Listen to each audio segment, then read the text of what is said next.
ഇപ്പോൾ PC George മാധ്യമപ്രവർത്തകരെ കാണുന്നു തത്സമയ സംഭാഷണം. മടകളിലെല്ലാം വിളിച്ച് UDP വോട്ട് ചെയ്യാൻ പറഞ്ഞു. മര്യാദയാണോ കാണിച്ചത്? മര്യാദയാണോ? അതുപോലെ അയക്കെന്താ അവകാശം? ഈ സഭ എന്ന് പറഞ്ഞാൽ UDP ആണ്.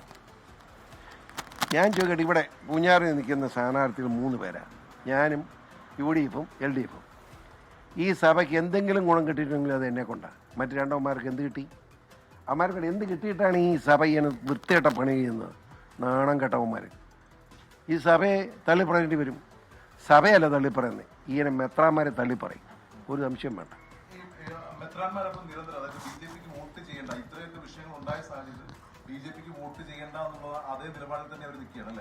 ബോധം വിവരം വേണ്ട ഇവനൊക്കെ. ഞാൻ പച്ചക്കങ്ങ് പറയാം.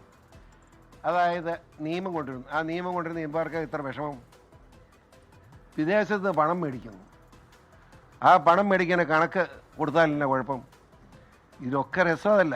എന്നിട്ടും കത്തോലിക്ക സഭയാണ് ക്രിസ്ത്യാനിയാണോ എന്ന് വെച്ചാൽ അമിത്ഷാജി തന്നെ നേരിട്ടിടപെട്ട് കത്തോലിക്ക സഭയുടെ ഇതിനോട് പറഞ്ഞു, ഒരു പ്രശ്നമില്ല, നിങ്ങൾ വഴക്കുണ്ടാക്കേണ്ട, നിങ്ങളെ ഒരു ഉദ്രവം ഉണ്ടാകില്ല, കണക്ക് തന്നാൽ മതി. ഏത് കണക്ക് തന്നാലും അപ്രൂവ് ചെയ്തേക്കാം.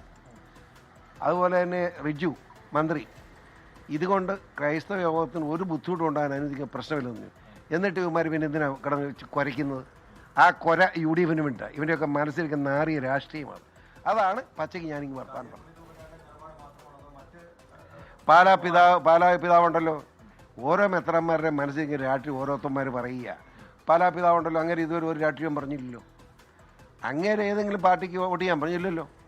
അപ്പോൾ അങ്ങനെ പറയുന്നവന്മാർ ഉണ്ട്. അത് അവരെപ്പറ്റി ആ രീതിയിൽ തന്നെ അതായി പറയാം. രാഷ്ട്രീയം പറയുന്ന മെത്രാന്മാരെ രാഷ്ട്രീയക്കാരെ ഞങ്ങൾ കാണും. ഞങ്ങൾ രാഷ്ട്രീയമായിട്ട് ഇടപെടും. അവരോട് ബഹുമാനമൊന്നും ഞങ്ങൾക്ക് കാണുകയില്ല.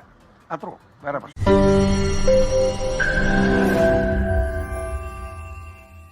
ലോകത്തെവിടെയായാലും ഏത് സമയത്തും 24 വാർത്തകളും ഓഗ്മെന്റഡ് റിയാലിറ്റി പാക്കേജുകളും എക്സ്പ്ലെയിനറുകളും വിശദമായി കാണാൻ ഞങ്ങളുടെ YouTube ചാനൽ നിങ്ങൾക്ക് സബ്സ്ക്രൈബ് ചെയ്യാം.